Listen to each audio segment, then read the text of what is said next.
All right, so the last one is what you do after the conflict has been resolved. You've used some of these principles to resolve some of the conflicts. So now what do we do? By the way, the easiest way to do this is to focus on those 7 ways to build trust or rebuild trust at this point that we talked about last week. So if you don't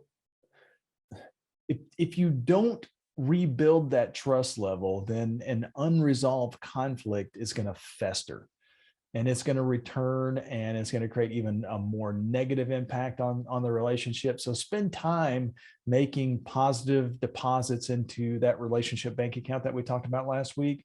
And if you do, you're going to have a more positive attitude when interacting with that person. You're going to feel better about that person. That person's going to feel better about you as well.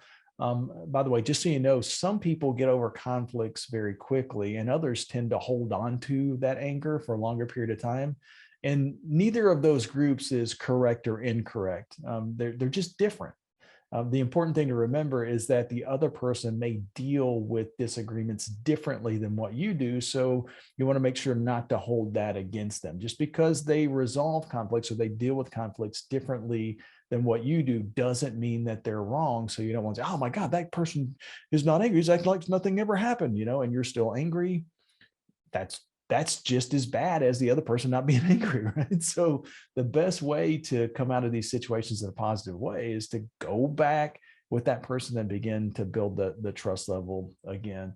By the way, if you like the principles that I'm covering here, and you think that these principles would be helpful for yourself and maybe some of your team members, then I put a link in the show notes to details about our leadership development program. The program goes through conflict resolution techniques in a real step-by-step fashion. Sometimes an outside facilitator can kind of help improve communication skills and give you the tools to help your team improve their bottom line. So effective workplace conflict resolution strategies can really help. I mean, it helps create more of a safe environment for your growth, for your team members, and also creates a better place to work. So if you'd like details about that, just click the link in the show notes, or you can go to leadersinstitute.com and look for details as well.